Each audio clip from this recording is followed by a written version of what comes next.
Salut! Ouais, comme ma mère me gonfle avec le prix du carburant, j'ai choisi de lui monter un kit éthanol. Alors celui-là, il vient de chez Flexicar, c'est des Toulousains, ils sont dans la région et moi aussi.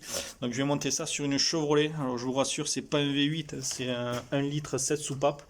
Donc le kit éthanol, hein, donc bon, il est fourni complet, hein, donc il n'y a plus qu'à installer.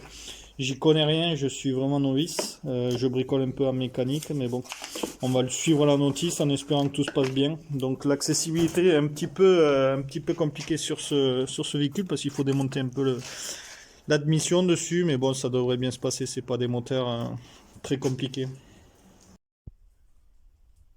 Allez, c'est parti. Bon, il faut commencer par enlever l'admission parce que pas de bol, hein, les injecteurs ils sont tout derrière. Alors je suppose que ces moteurs sont coréens, c'est pas Chevrolet, c'est pas américain, c'est fabriqué en Corée. Mais c'est super moteur, hein, c'est une 2012 et jamais emmerdé depuis, 100 000 km au compteur. Et vraiment une horloge. Alors ce ne sont pas des voitures qui consomment beaucoup, mais bon, on va essayer ce kit éthanol, ça va diviser par deux la note. Donc on va bien voir ça. Donc voilà, j'ai enlevé l'admission. Donc très très simple, ça m'a pris moins de 5 minutes, j'étais même étonné.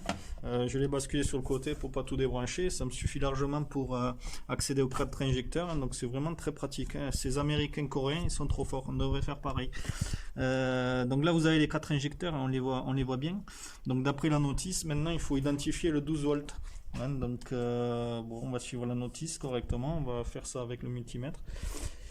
Et puis voilà, on continue après par la suite, ça sera de connecter tous les connecteurs. Bon mais voilà, avec le multimètre là, j'ai débranché le premier injecteur.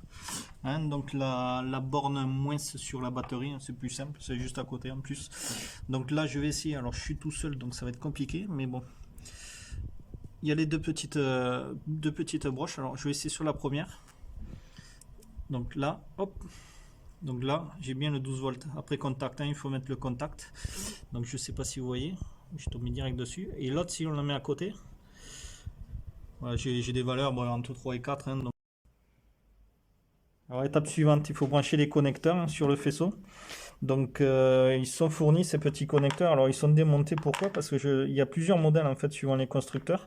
Donc il faut, moi je l'ai demandé pour la Chevrolet Spark, on m'a donné les bons modèles. Alors je ne me rappelle plus la référence exacte, mais ils sauront vous le dire, hein, si vous les contactez chez Flexicar, ils vous répondent de suite. Donc on va commencer par le numéro 1, faire les ponts et suivre l'indication fournie.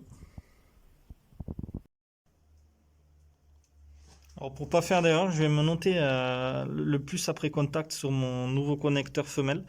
Hein, donc moi, on avait vu tout à l'heure, donc le 12 volts est sur le bleu, donc c'est à gauche. Donc je mets le contacteur dans le même sens. Je me fais un petit point pour repérer le côté où il y a le 12. Et après, il faut mettre les fiches dedans. Alors celui-là, comme on le voit, ce sont des femelles. Hein, donc sur ce qui est fourni, donc il y a des mâles et des femelles. Donc ça, c'est les femelles. Ça, c'est les mâles. Hein, donc le femelle va avec le femelle, le mâle avec le mâle. Donc on connecte, il faut mettre ça tout doucement dedans parce qu'il y a un sens. Hein. Il y a un sens, il ne faut pas forcer. Alors j'ai branché la première borne qui va sur le premier injecteur. Hein. Donc on voit bien mes petites marques là avec les plus après contact. Hein. Donc comme sur la notice. Voilà exactement. Donc on va passer sur la broche numéro 2. Alors la broche numéro 2 elle a le câble rouge en moins. C'est un pont en fait. Donc le mâle ça va être celui-là du haut. Hein. Donc avec bien sûr en faisant attention par rapport aux couleurs. Hein. Donc pour le pont. Donc celui-là, hein, que vous allez mettre là où il y a les petits points là, de marqueur qu'on a fait précédemment. Hein, donc ça c'est le plus. Hein, donc tout en respectant la notice pour éviter les erreurs et court-circuit éventuels. Alors on va éviter. Donc on va bien respecter ça et après bon la borne 3, la borne 4, etc. Donc voilà, j'ai fini de monter le faisceau. Donc ça c'est le premier injecteur, puis les suivants. Hein. Donc c'est très simple, ça prend que quelques minutes, même pas. Donc la prochaine étape, hein, c'est de monter ça sur le réseau d'injecteurs de la voiture. Donc il faut simplement débrancher les femelles sur la voiture, brancher sur le mâle et ainsi de suite, hein. Donc ce sont des ponts, hein, en fait, entre les injecteurs. Donc on va faire ça de suite. Donc voilà, je commence à monter le faisceau, hein. Donc premier injecteur. Donc après c'est juste une histoire de pont entre les injecteurs. Alors comme ils sont pas cons, ces Toulousains, eh ben, ils n'ont pas mis les câbles de la même longueur, hein. Donc ils vont du plus petit au plus grand. Donc vous pouvez pas vous tromper. Donc voilà, j'ai fini de connecter les 4 injecteurs avec les ponts, hein, du faisceau fourni. Donc l'important, ben, c'est de bien fixer quand même les éléments, hein, pour éviter que ça vibre, ouais, que ça traîne dans le moteur, hein. Donc là c'est fait. Donc après il faut brancher le fil de masse. Alors sur la notice il n'y a qu'un fil. Donc bon, ils sont gainés pour la protection, je pense, thermique. Donc là on les sent avec le doigt. Donc là il n'y a qu'un fil. Et là il y en a deux, hein. Donc celui-là il va sur le moteur, c'est pour capter la température. Donc ils disent qu'on peut le brancher sur une partie métallique du moteur, un culasse, etc. Thermostat, sonde. Alors moi la sonde, elle est tout en bas, mais c'est une sonde à broche, donc on ne peut pas se connecter dessus. Et le thermostat, le souci c'est que dévisser l'écrou, j'ai peur de créer une fuite après avec le joint. Donc je vais essayer j'ai repéré sur la culasse là, qui est en aluminium, donc qui conduit bien la chaleur.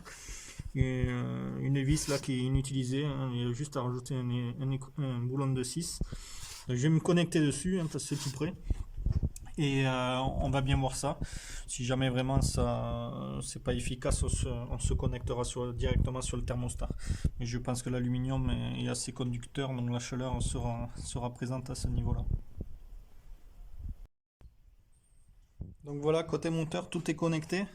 Donc injecteur, bon, la sonde, comme je l'ai expliqué tout à l'heure, je l'ai mis directement sur la culasse, hein, qui est en aluminium, donc qui va prendre la chaleur du moteur. Pour la masse, elle était un peu trop courte pour aller jusqu'à la batterie, donc je l'ai mis pareil, j'ai posé la mettre avec la sonde, mais sur une masse moteur indirectement, hein. Ce ne sont pas des moteurs qui ont 50 ans, donc les masses sont bonnes. Le petit boîtier, je l'ai mis sur le côté, hein. Provisoirement, je l'ai fixé avec des colliers, je vais faire une petite pâte pour que ça soit propre. Et on va remonter toute l'admission, hein, et aller faire le plein d'éthanol avant de continuer la suite de la notice. Bon ben voilà, tout est remonté. Donc je vais aller à la station mettre le complément d'éthanol, hein, puisque je suis à mi-réservoir. Donc une fois fait, je vais brancher ce petit boîtier qui est fourni avec sur la prise OBD. Et on va suivre les indications de la notice pour télécharger déjà l'application à mettre sur le smartphone et suivre les conseils pour pouvoir programmer tout ça. Bon, ben, j'ai mis de l'éthanol, 64 centimes le litre, 16 euros, 26 litres. C'est la première fois que ça m'arrive. Allez, c'est parti, on va programmer maintenant avec l'OBD. Je vais connecter le petit boîtier OBD fourni sur la prise OBD du véhicule, donc c'est standard. Ça, a priori, ça permet de calculer automatiquement, sans avoir à se soucier de faire des réglages manuellement, la quantité d'éthanol dans le carburant. Donc je vais le connecter. Alors souvent elles sont placées au-dessous du tableau de bord. Donc je vais le connecter ici. Bon ben voilà, j'ai mis le plein d'éthanol, j'ai respecté la notice pour la configuration. Alors moi j'ai fait tout en automatique, hein, parce que je suis pas assez calé en informatique pour passer en paramètre expert, mais en automatique tout se fait tout seul, hein. Donc il y a juste à répondre par oui, par non ou par ok, ça se fait en quelques minutes, et le calculateur fait tout lui-même. Donc c'est super simple. Le plein 26 euros, 26 litres m'a coûté 16 euros. Donc c'est vraiment extraordinaire, quoi, le prix du carburant. Donc maman va être contente.